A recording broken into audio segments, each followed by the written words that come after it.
Welcome back, Cougar fans, to the final edition of Women's Basketball Weekly of the 2022-2023 season. I'm Parker Kelly, and I'm once again joined by head coach of the Cougars, Coach Lauren Martin. Well, Coach, we've officially come to the conclusion of the season after a thrilling victory over Dominican University on Saturday.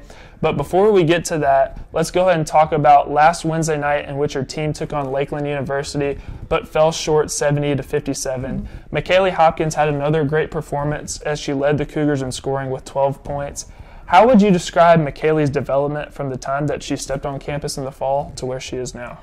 I think at the beginning of our season, she was kind of finding her own, and definitely defensively we knew what she could bring, and offensively we know she could get to the basket anytime she wanted. But as the season went on, her offense really took off, and that was something by the end of the year you saw more of.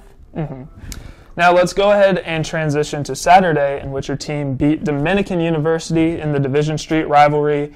3 overtimes, which beat them 91-81. It was a great offensive performance for the Cougars. 5 players in double digits, 3 players in double doubles. Jaylene Wade was 1 assist short of a triple double, and Michaela Ellis had 4 straight double doubles. But the player that I wanted to talk about was Allie McGregor. She had 30 rebounds, and it was a single game NAC record and a single game school record. How sweet was it to end the season on that kind of note? Oh, that's the best way you can go out. I mean, it would have been nice just to get it done in regulation, but I told the girls God gave us more time to be together for this year, and every overtime that happened, it was another 5 minutes that we were graciously gifted. So to come out on top, and Dominican played a great game, never quit, and then to see our girls have numbers the way they did, and shout out to Allie. We talked early before the game about how it's going to be a big game for her rebounding, and I think she had the game's first 4 rebounds or something. So from there, by the end, when she had 30, you could see that smile on her face, especially getting the win with a stat line like that.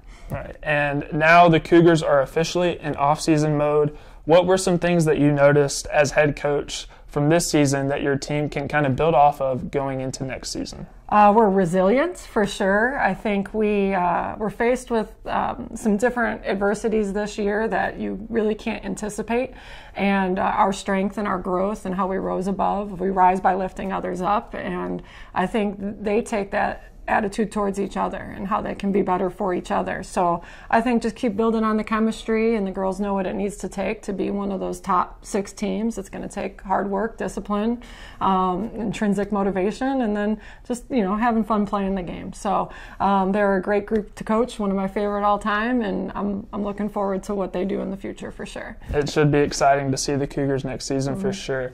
Well, that about wraps up our time today on Women's Basketball Weekly. I'd like to thank you, Coach Martin. It was fun covering the women's basketball team all season long. Thank you very much. You've done a great job. It's been great getting to know you, and there's more to come. Absolutely. I'd like to thank all the viewers who tuned in today. For all things CUC women's basketball, make sure to check out the Twitter and Instagram pages. But until next season, I'm Parker Kelly signing off. We'll see you next season on Women's Basketball Weekly. Go Cougars.